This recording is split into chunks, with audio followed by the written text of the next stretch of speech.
Whoa, it's March. I think I'm a little late this year. I do create a costume for the various conventions that I attend each year. The following is going to be my list of potential costumes to choose from for 2016.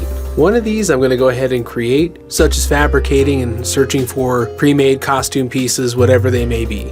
Fans of Dragon Ball Z may remember Dr. Gero. He was one of the villains and represented a real threat at the time that he had appeared on the show. The costume for him would actually be pretty straightforward. It's mostly either sewing or gathering the necessary styled clothing to put together. The only thing that's really out of the ordinary would be the brain dome that I would have to figure out how to fabricate.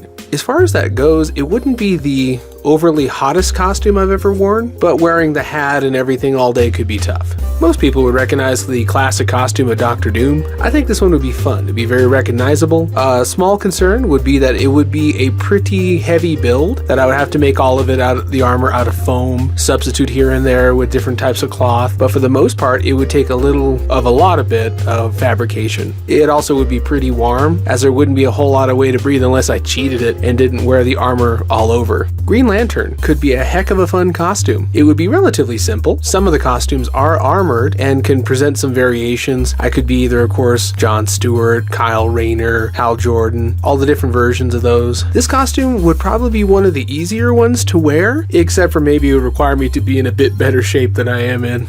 A returning costume from last year is the Question. I enjoy the look of it. It's super simple to put together. The mask itself presents some small difficulties, but nothing insurmountable. It would be fairly hot, the same as wearing a suit and trench coat indoors. Another returning costume, but definitely a lot darker, would be the late Batman animated series Scarecrow. He's still horrifying and would still require a pretty decent amount of fabrication to create the mask that would give me the exaggerated jaw. Also, the costume would probably be terribly hot. A new one on this list is going to be Martian Manhunter. A very interesting costume in that it carries, of course, the blue cape, high collar. What would be sort of the trickiest part would be whether I chose to do the costume's face as a mask or makeup. Makeup, of course, requires preparation and doesn't last all day. A mask could be pretty hot and restricting. It's a 50-50. Professor Zoom represents two different ways to approach the same character. In modern day, they've split the characters up a little bit. Reverse Flash is one character wearing the yellow and red, while the sort of gray death mask suit of the Black Flash would be a whole other costume.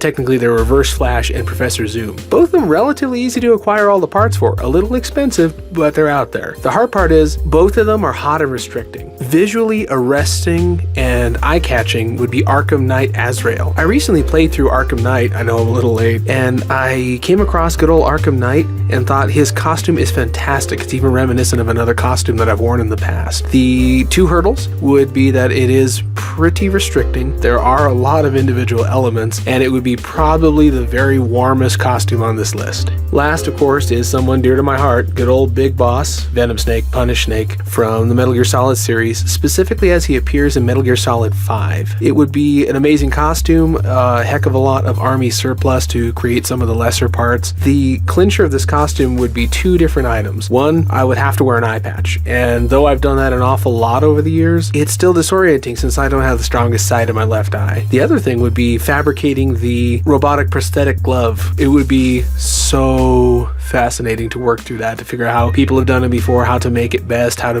give it the metallic appearance that it should have. All in all, not a bad choice.